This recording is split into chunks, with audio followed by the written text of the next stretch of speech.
retour jusqu'à 11h avec Thomas Hill. Et nos deux indispensables qui nous ont rejoints, Joe Hume pour la musique. Bonjour. Et Olivier Pouls pour la gastronomie. Et bonjour. Salut à tous les deux. Et puis c'est un bonheur d'accueillir ce matin une humoriste qui a une très bonne musique d'entrée pour son spectacle. La lune sera tellement Funky, Vigna et Melka. make it funky, L'esprit de l'alliance est funky. C'est moi. Oui, le sujet est ouvert de manière claire. Aucune ambiguïté, nos rapports sont sincères. Oui, c'est clair, je vous parle de respect et je vous parle de ces valeurs qui se perdent en effet.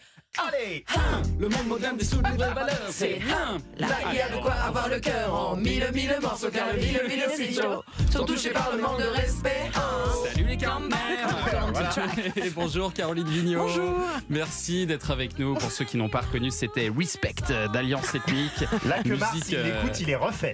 Il se dit, wow, Ah ouais, vraiment, c'est ça. intergénérationnel. mon C'est une truc. musique très années 90 qui illustre un constat que vous faites dans ce spectacle. Vous êtes arrivé à la moitié de votre vie, vous avez grimpé tout en haut de la montagne et vous admirez la vue avant d'entamer la terrible descente.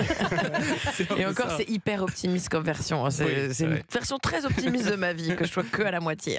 C'est votre 4e spectacle, In Vigno Veritas. Ça, c'est marrant parce que vous êtes un des rares journalistes à le dire. Parce que on dit c'est le 3e, et je dis non, il y en avait un avant, mais personne ne l'a vu. Oui, c'est ça.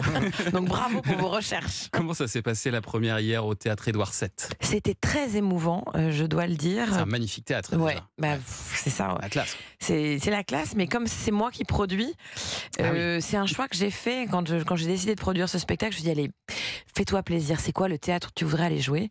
Et je me suis dit, Édouard VII, ça serait quand même la classe. Allez, je me le paye. Allez, Et paf, voilà. c'était dispo. Et alors, non, oui, j'ai trouvé ce créneau-là de et ils ont accepté, parce qu'à Édouard VII, ils vérifient quand même les spectacles, donc ils ont accepté, donc j'étais fière.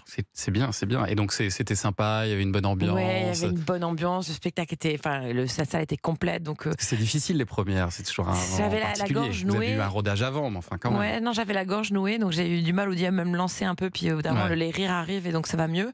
Et puis c'était émouvant parce que c'est la première fois dans le spectacle que j'évoque mon papa, et donc c'est la première fois que je l'évoquais dans cette salle-là. Enfin, il y a des petits moments de. Et on va en parler ce matin, mais ce qui est chouette, Caroline Vigneault, dans tous vos spectacles d'ailleurs, c'est qu'il y a toujours une dimension un peu pédagogique. On apprend des choses. Moi, j'ai appris par exemple que les cornflakes étaient une forme de médicament contre C'est une un maladie médicament. assez Ouais, répandue d'ailleurs. Oui, Kellogg's, bah, c'était un docteur, non? Oui, c'est Ouais, le c'est ça, docteur Dr. Kellogg's. Racontez-nous Au alors. 19e siècle. Ouais. Pour Ouais. empêcher les gens de... Non, pas de. Mais Non, presque. non. Mais de se masturber. Ouais, Parce qu'il était contre la masturbation, il pensait que c'était vraiment la chose la pire sur cette planète. Et on sait que vraiment il avait raison. Il n'y a pas pire que ça. Surtout quand on voit l'actualité. Vraiment, c'est le truc sur lequel il faut se concentrer. Et en quoi les cornflakes peuvent aider alors? Alors lui, il avait mis plusieurs méthodes au point. Hein. Il mettait de l'électricité sur les testicules ou de l'acide sur les clitoris. Et Ouais. en plus, il avait ce régime alimentaire. Il disait que ça n'avait aucun goût, c'était fade, et donc ça allait tuer les pulsions sexuelles. D'accord, d'accord. Et apparemment, je pense qu'il y a un petit problème dans la recette. Ça marche. n'a pas bien marché. Hein. Même les Coco Parce que Pops. moi, dès que je mange des Kellogg's, waouh, Bah oui, ça réveille le tigre qui est en Bien toi. sûr. Alors, on apprend aussi des choses sur le pH de la bière. Ça, je suis sûr que vous le savez pas. Ouais. pH de la Non, bière. oui, moi aussi j'étais étonnée, hein, mais il se trouve que le vagin a le même pH que la bière. Ça, D'où c'est la question, qui a eu l'idée d'aller comparer ces deux mesures? surtout C'est ça. ça. Et alors d'ailleurs, j'ai vu sur Instagram que vous n'aviez pas le droit d'écrire cette info sur votre affiche dans le métro. Non, on a été Ça vous a censuré. été censuré par quoi? Par la RATP qui voulait Par pas la régie, en fait. Et la personne C'est qui fou, s'occupe ça. de moi, elle m'a dit, écoute, d'habitude, j'ai des problèmes avec les gros groupes de rap un peu trash. C'est la première fois que je vois la censure sur une humoriste. Et donc, je me suis dit, ça me donne un petit côté urbain, ouais, Bien sûr. que j'avais pas vu arriver. Bien sûr, West Coast. Je pense que c'est le mot vagin, j'imagine, qui est un gros mot. Oui, Et mais alors c'est que fou. les monologues du vagin oui, étaient voilà, c'est ce que affichés j'allais dans le dire, métro, mais non, j'ai pas le droit. Et alors, ce spectacle, je le disais, s'appelle In Vigno Veritas, et ça n'est pas qu'un savoureux jeu de mots pour les latinistes avertis, comme toutes les personnes de ce studio. Il n'y a que les alcooliques qui connaissent, en C'est fait. ça. C'est aussi parce que c'est sans doute le plus personnel. Vous confiez beaucoup de choses à votre public. Vous le dédiez à votre père, dont la disparition a été très brutale. Et pourtant, vous arrivez à nous faire rire quand vous rejouez, par exemple, la messe de ses funérailles. Écoutez.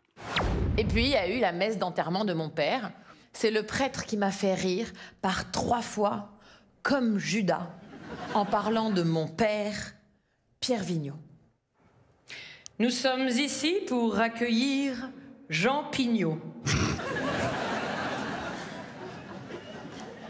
Veuillez vous avancer pour bénir le cercueil en chêne massif et intérieur coton d'Égypte de Jacques Pouillot.